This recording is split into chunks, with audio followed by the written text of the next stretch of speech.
So, house prices are rising at 15.5% a year on average, according to the Office of National Statistics, who put the details out yesterday.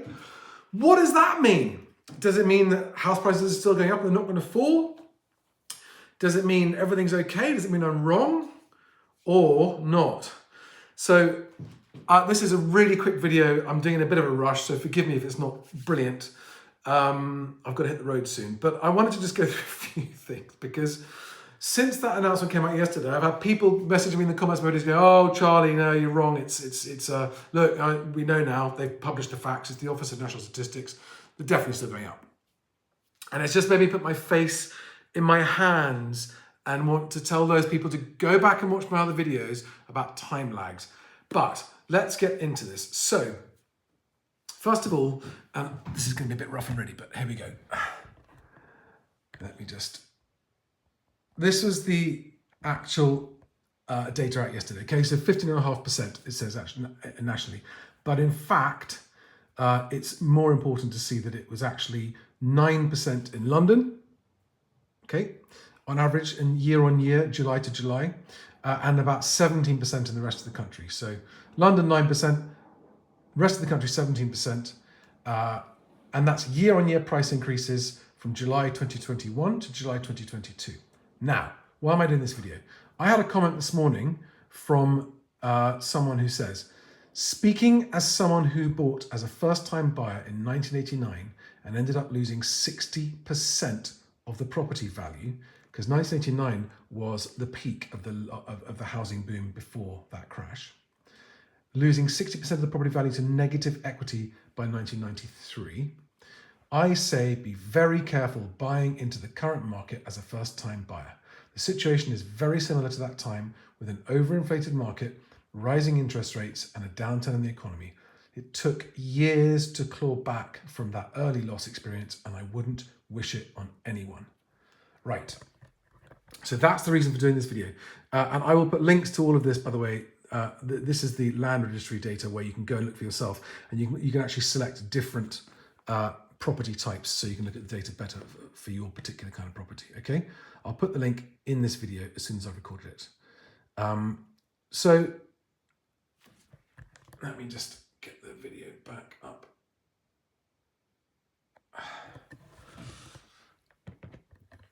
Not having to edit these and just upload them like this means that they get uploaded much, much faster.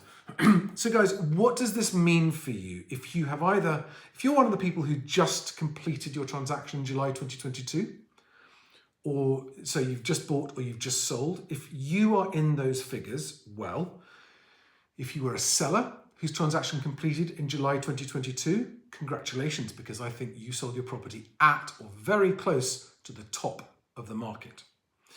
If you are a buyer, or especially a first-time buyer who bought and completed your transaction in July 2022, then in my opinion, you have just bought at the top or very close to the top of a market which has already started falling. Okay, what do I mean it's already started falling if the ONS is saying it's still going up? They're not. Those figures are talking about what has happened 2 to 9 months in the past. They are not talking about what's happening today. I implore everybody to understand this concept, that when the government publishes house price figures, they are retrospective, at least 2 to 3 months, and typically more like 6 to 9 months retrospective. Why? Because those transactions that were registered at the Land Registry in July 2022 were agreed, so the sale between the buyer and the seller and the price was agreed typically 3 to 6 months before that. All right, so you're talking about January, February, March, maybe even a little bit further back than that. And January, February and March this year was when house prices were being agreed, and there's no public transparency of those figures. That's because of my relationship with estate agents and my constant working in this marketplace for 25 years. I could see that the market was at its toppiest in January, February 2022. Okay, how do I know that? Because I remember estate agents sending me messages in March and April saying, oh, we've just seen a lot more valuations coming in the market, a lot more people thinking about selling.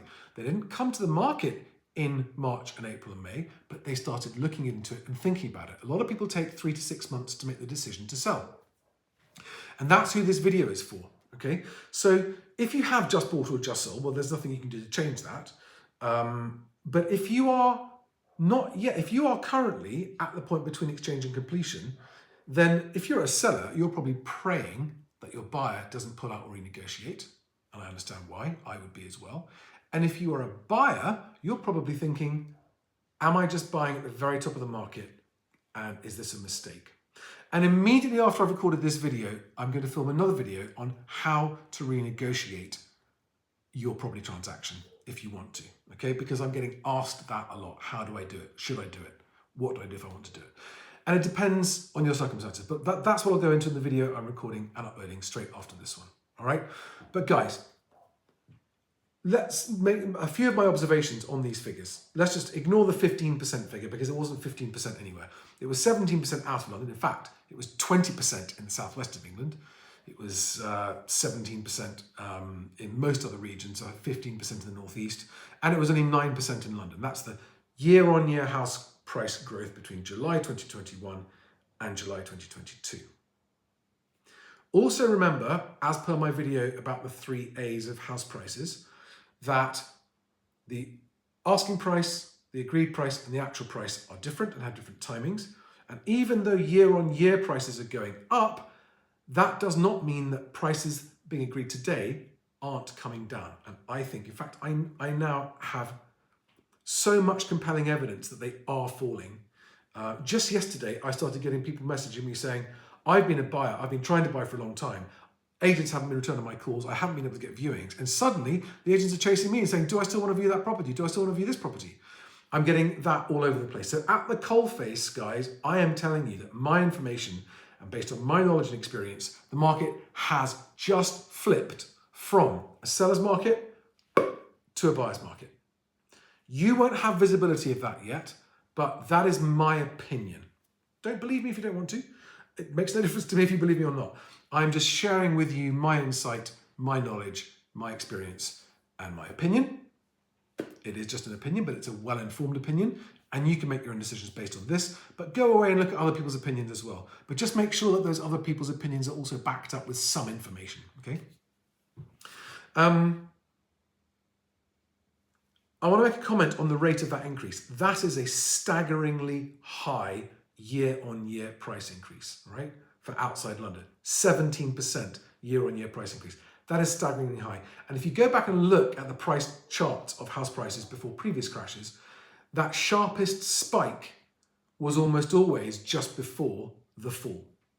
Now, what will August house prices show year on year? It might still show a similar increase. I don't know precisely what point the completion data is going to show a turn, but mark my words, it will. And if it doesn't show, what's most likely to happen with the August to August figures? This is guesswork really, because it's impossible to know because of the timing variations. It's probably going to still be quite a steep increase because August completions will be from deals that were agreed in February, March, April.